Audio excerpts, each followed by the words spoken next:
Okay, so the Falcon and the Winter Soldier Season 1 just ended. I finished it and it was pretty good. Now before we move on, I want to give you my quick thoughts on the final 4 episodes of WandaVision, since I never got around to make a video about them. They were good. I hated to be teased with the boner guy, and the new suit looks fantastic. So the new season follows Sam and Bucky, and they were very good together. Like, their chemistry worked perfectly on screen. I love every second of it. And we see Sam struggle a little bit with the idea of becoming the next Captain America. Now, before this show started, I really believed and felt that nobody should be carrying the mantle of Captain America.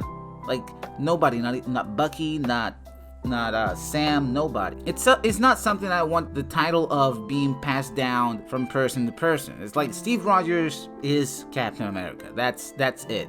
It's like Spider-Man being like passed down from generation to generation. Now Peter Parker is Spider-Man, Steve Rogers is Captain America, Bruce Wayne's Batman. I just want the title to be Steve Rogers. So I didn't know how to feel going into this show, because I knew that's what eventually they would do. And then the first episode, Sam gives the shield away to the government.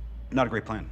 I was like, dude, okay, yeah, that's really nice. And on top of that, he gets pissed when they give the shield to John Walker, played by Wyatt Russell, by the way. He was the best performer out of the entire show. Like, the best performance came from him. It was such a nuanced performance, and even though everybody hated him for the longest time, I did too at first. I just like, well, who the hell is this guy? But as we got to know him a little bit better, we got to see his side. We got to see he was really trying to be good, to be the best he could be at being Captain America. I kind of felt for him. We also get Zemo in the season. He came back. He was in Captain America Civil War, but like Bucky and Sam, he didn't get that much of a spotlight in that movie. This is what I like about these shows. It's like these characters that we don't really get to see a lot of in the movies get to shine and to like develop even more, and we get to care more about them. The same happened with Zemo, man. Daniel Bruhl was, if Wyatt Russell was the best performer, Daniel Bruhl was the most fun performer out of the entire show. He was so much fun to watch. Also, I really love when he was like wearing his mask. Even though he just wore it for like 5 seconds, that was really fun to see. We got to see that he has all this money and cars, and like he's basically like an evil version of Bruce Wayne. But absolutely 100% the weakest aspect of this show was the villains, the Flag Smashers, and Carly, the leader of the Flag Smashers. We were supposed to feel something for her, some sort of empathy, but I seriously did not give two fucking shits about Carly. It's like, yeah, I understood where she was coming from and her whole organization, but she was not charismatic enough for me to go, oh yeah, she's just the person every one of these would follow. Basically into a terrorist organization. They were terrorists. I don't care what we'll get to it, what Sam says at the end. They were absolutely terrorists. One of my favorite aspects of the show was this little thing they had with Isaiah, one of the very first super serum test subjects that they basically used back in the day to experiment on, and the history had forgot him. He had to fake his death because they were gonna kill him. He was...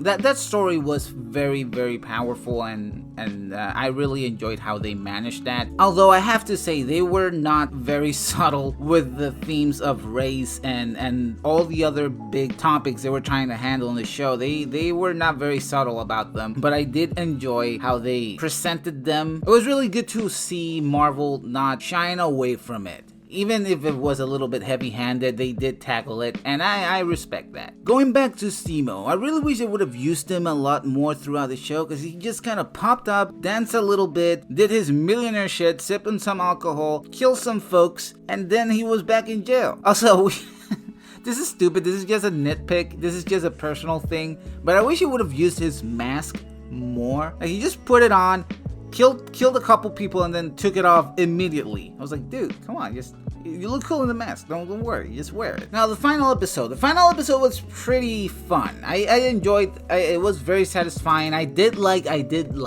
the new suit. The new suit for Sam looked amazing. I loved it. Its little heads-up display on his goggles, a little bit Iron Man-y. Like it was a little bit too Iron Man, but I still loved it. Oh, I forgot to mention Sharon Carter's in the show. She popped up, and she's a power broker. The worst kept secret ever in Marvel.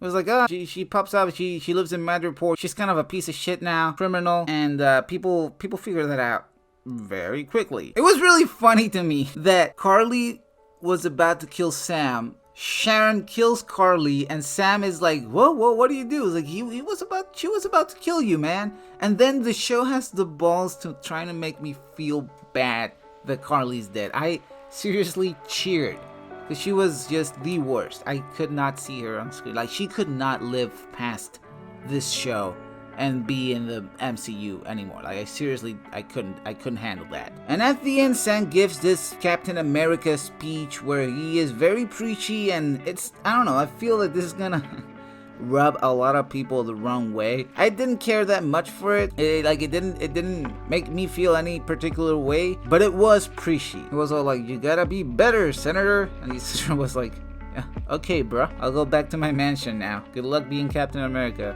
Something I also found funny, I'm just gonna point it out real quick and I'll move on, is that Bucky was trying to hit on Sam's sister throughout half the season. And it was really funny. I don't know, I just found that really funny. And at the end, the very emotional ending for the show, they give Isaiah a spot on the Captain America Museum.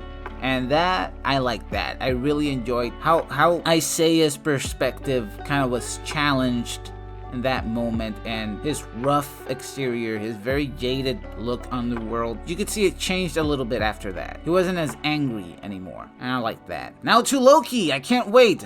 2 months, I think it's 2 months. Yeah, about that long of a wait to get to see my favorite boy on the MCU get his own show. I'm so excited for Loki. Anyways, guys, those are my thoughts on the new Captain America and Winter Soldier show. Tell me what you think down in the comments below. Remember to like and subscribe to my channel for more content like this. I have an Instagram account you can follow, you know the drill, at caffeine.prince98. I don't have Twitter because I hate it, and Facebook is for the family. I'll catch you guys later. Peace.